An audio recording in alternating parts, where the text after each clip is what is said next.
Even though this 450 engine starts up and really runs reasonably well, I want to do a quick fuel pressure test on it to see how the warm-up regulator is working, see if we have any leak down in the system. The first thing I want to do is I want to depressurize the fuel system because this engine has recently run. I don't want to start unhooking fittings with the pressure built up. And the way I can do this is I can take this jumper. I provided my K-Jetronic pressure test kit. So to use this jumper, and you want to follow this sequence, is just unplug the cold start injector. And then you want to hook this up to the battery first. You're going to put the black clip lead on negative. You're going to put the positive on red, and then you'll just bring this lead over and plug it in. You'll actually hear it click. Hear it click? Okay, we'll just plug that in, and then I can unplug it. And once it's unplugged, then you can go ahead and release these two alligator clips. What you're trying to do here is minimize any sparking in and around the engine compartment. So we got it hooked up. There's just a couple things I'm going to show you because complete instructions on how to do this are included with my kit. But we're hooking it up here to the top of the fuel distributor with the fittings included in the kit. Then we're coming over and hooking it into the larger fitting on top of the warm-up regulator.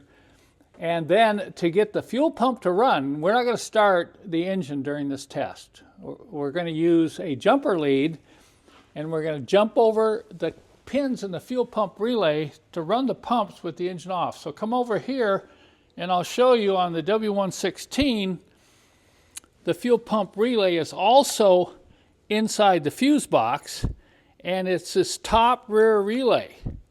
We had to find pin number 87 and 30. Okay, where are they?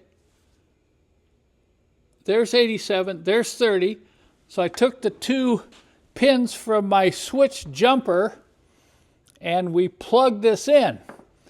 The first thing we're going to do is test for full system pressure. It should be 5.4 to 5.8 bar. To test for full system pressure, we need to turn this valve to the off position, 90 degrees to the hose. I'll reach over and I'm going to turn the switch on. Look at that. That's a good sign. Pressure came right up to 5.6 bar. So that indicates we have a good fuel pump, we have a clean fuel filter. Having full system pressure is extremely important. You don't have full system pressure, you don't want to continue the test until that's fixed. The next thing we're going to do is we're going to turn the pump off and we're going to check for leak down to see if this is leaking down over a 1 to 2 hour period. So I'll just reach over here. We're going to turn the pump off. Notice that it drops back to about 3 to 3.5 bar. And this will continue to drop over a 5 to 10 minute period, and then it's going to settle right in at about 2.8 bar. Now we've already done this test, so I'm not going to sit here for the next hour to two and show you that it's not leaking. But earlier we did this test in 2 hours. It only leaked down 0.1 bar. Of course, overnight you will find it leaking down very slowly. If you have a rapid leak down here and it won't hold pressure, that means you need to fix that before you continue with any of the other tests. That could be leaking fuel accumulator, leaking fuel injector, something wrong inside the fuel distributor. So the next test we do is going to determine whether or not this unit right here is working properly. We're going to check cold, control pressure, and considering the warm-up regulator is warm, it recently ran a couple hours ago. It's about 70 degrees in the shop. This should be about 1.5 to 1.8 bar. And in order to check control pressure, we have to open up the valve. We're going to reach over and we're going to run the pump. Look at that. 1.6 bar.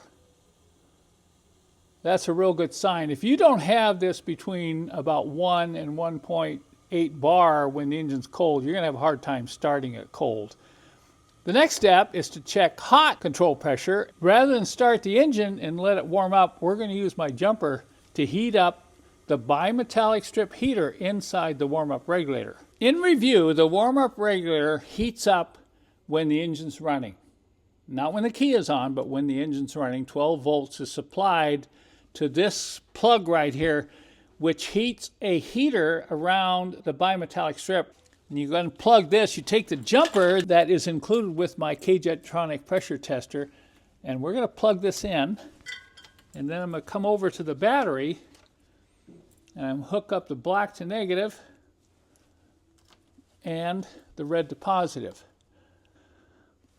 So we're going to give it just a little bit of time here to heat up, but while we do that, I'm going to go ahead and turn the pump on again. Let's see if you can see it rising.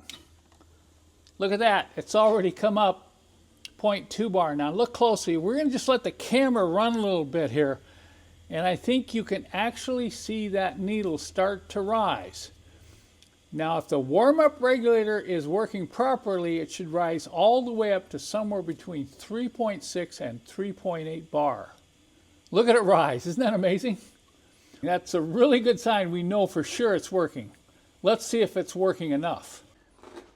I'm back. It's been a little over 5 minutes. We're just going to check for temperature here on the outside. You know, it's right around 88 degrees. I can feel it getting warm. It's not as hot as some I felt. Let's go ahead and check control pressure. Oh, look at that. It came right up all the way from less than 2 up to about 3.3. All right, that's at the low end, but it's totally acceptable. We might be able to adjust the warm-up regulator. I'm not going to do that right now, but this confirms that the warm-up regulator is working. Our system is holding pressure. If you want to do a fuel injection pressure test on your K-Jet V8, this is the kit you'll need.